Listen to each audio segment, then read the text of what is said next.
Hello అండి, welcome to my channel. మేము రీసెంట్గా బెంగళూరు అయితే వచ్చేసాము. పిల్లలకి హాలిడేస్ ఉన్నాయి కాబట్టి బెంగళూరు అయితే వచ్చాము. మా వారికి ఇక్కడ బెంగళూరులో జాబ్, సో అందుకని పిల్లల హాలిడేస్ ఉన్నాయని చెప్పేసి మా వారితో అలా బెంగళూరులో టైం స్పెండ్ చేయొచ్చు కదా అని బెంగళూరు అయితే వచ్చేసాము. సో బెంగళూరు వచ్చి దాదాపుగా ఒక 20 డేస్ పైనే అవుతుంది.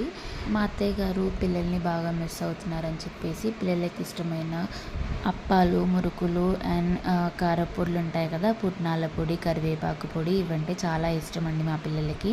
దోశలకు, ఇడ్లీలోకి చాలా బాగా తింటారు. సో అందుకని చెప్పేసి పొడులు, స్నాక్స్ అయితే పంపించారండి. చూడండి, బూందీ కూడా పంపించారు, మురుకులు పంపించారు, అప్పాలు కూడా పంపించారండి. మా కోసం టొమాటో చట్నీ పంపించారు అండ్ పిల్లల కోసం ఇలా స్నాక్స్ అయితే పంపించారు. స్నాక్స్ అండ్ పొడులు పంపించారు పిల్లల కోసము.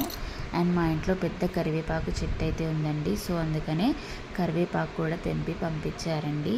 పిల్లల కోసం నెయ్యి కూడా కాచి పంపించారు. నేనైతే పిల్లలకి బయట నెయ్యి వాడానండి, హోమ్ మేడ్ గీనే.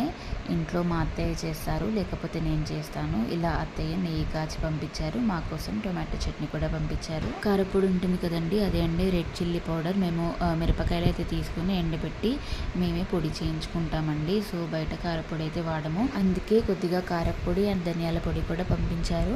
అసలు మనం ఎంతో దూరంలో ఉన్నా సరే అమ్మమ్మలకి, నానమ్మలకి ఎంతో ప్రేమ ఉంటుందో కదా పిల్లలపైన. ఎంతో ఓపికతో ఇలాంటి స్నాక్స్ అయితే చేసి పంపిస్తూ ఉంటారు. పిల్లలు కూడా హ్యాపీగా స్నాక్స్ అయితే ఎంజాయ్ చేస్తారు. మీ ఇంట్లో మీ పెద్దవాళ్ళు కూడా ఇలాగే స్నాక్స్ చేసి పంపిస్తుంటారా? కమెంట్ చేసి చెప్పండి. Thank you for watching.